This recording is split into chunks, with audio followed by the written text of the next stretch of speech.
দেশনায়ক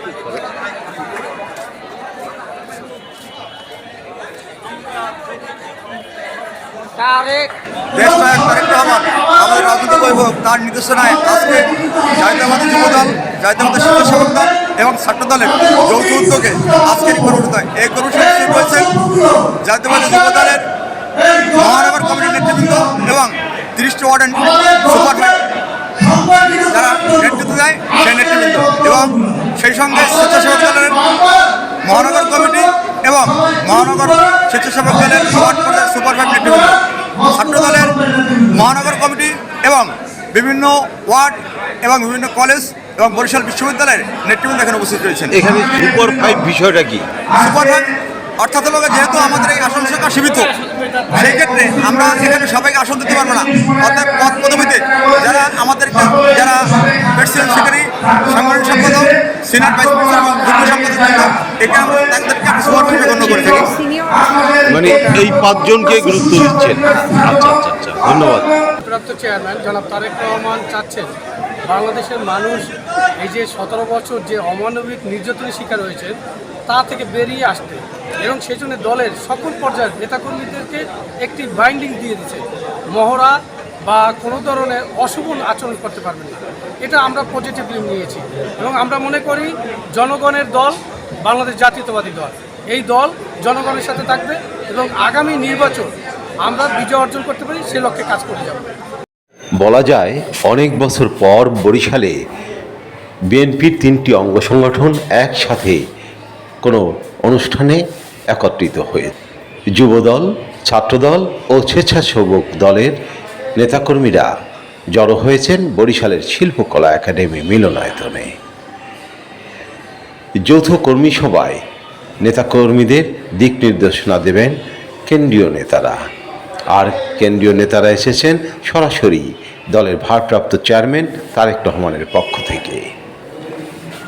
অঙ্গ সংগঠনগুলোকে নিয়ে যৌথ এই কর্মী সভা চলছে সারা বাংলাদেশে। তারেক রহমানের স্পষ্ট নির্দেশ, সন্ত্রাস, চাঁদাবাজি ও দখলদারিত্ব সহ অনুপ্রবেশকারীদের বিরুদ্ধে জিরো টলারেন্স দেখানো হবে, সরাসরি বহিষ্কার করা হবে দল থেকে। আর এই বার্তা পৌঁছে দেওয়ার পাশাপাশি সাধারণ মানুষের পাশে থেকে সাধারণ মানুষের চাহিদা বুঝে কাজ করার নির্দেশ দলীয় ভারপ্রাপ্ত চেয়ারম্যানের। 5ই আগস্ট ছাত্র জনতার যে গণ অভ্যুত্থান হয়েছে সেই গণ অভ্যুত্থান পরবর্তী সময়ে আমরা যে একটি ইতিবাচক রাজনীতির ধারা দেশের প্রত্যেকটি মহল থেকে দাবি উঠেছে, সেই দাবিকে আমরা স্বাগত জানিয়ে বাংলাদেশ জাতীয়তাবাদী দলের ভারপ্রাপ্ত চেয়ারম্যান এবং ছাত্র দলের সাংগঠনিক কর্মী আমাদেরকে দায়িত্ব দিয়েছেন, বিশেষ করে বাংলাদেশের সাধারণ শিক্ষার্থীদের জন্য বাংলাদেশ জাতীয়তাবাদী ছাত্র দলের যে পথ চলা সেটিকে আমরা আরও ত্বরান্বিত করতে চাই।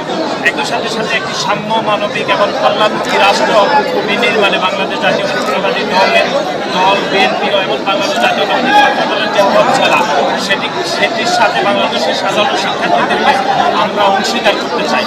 এবং একই সাথে সাথে 5ই আগস্টের যে গণ অভ্যুত্থানের স্পিরিটের সাথে তাল মিলিয়ে একটি ইতিবাচক রাজনীতির জন্য সাধারণ শিক্ষার্থীদের মতামতকে আমরা প্রাধান্য দিতে চাই। তারই ধারাবাহিকতায় আমরা গতকাল ঝালকাঠির একাধিক শিক্ষা প্রতিষ্ঠানে গিয়ে শিক্ষার্থীদের সাথে আমরা আলাপ আলোচনা করেছি। আমরা বিশ্বাস করি আলাপ আলোচনার মাধ্যমে শিক্ষার্থীদের অংশগ্রহণের মাধ্যমে একটি আদর্শ এবং মানবিক কল্যাণমুখী রাষ্ট্র পরিচালনা হবে।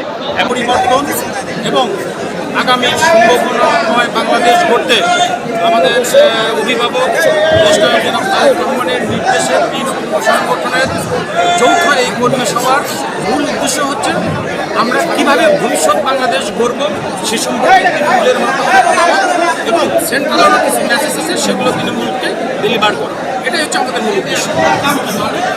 হাসিনা বিরোধী আন্দোলনে একটি পুলিশ সরকার বলেন, অবৈধ সরকার বলেন, অর্থনৈতিক ধ্বংসকারী সরকার বলেন, এই সরকারের বিরুদ্ধে দেশনায়ক তারেক রহমানই একমাত্র নেতা যিনি নিরবিচ্ছিন্নভাবে বাংলাদেশে মানুষের ভোটের অধিকার ফিরিয়ে আনা, গণতান্ত্রিক অধিকার ফিরিয়ে আনার জন্য উনি রাজপথে বিএনপিকে রেখেছেন এবং উনি বলেছিলেন বাংলাদেশ যাবে কোন পথে ফয়সালা হবে রাজপথে, এবং রাজপথেই ফয়সালা হয়েছে বাংলাদেশে।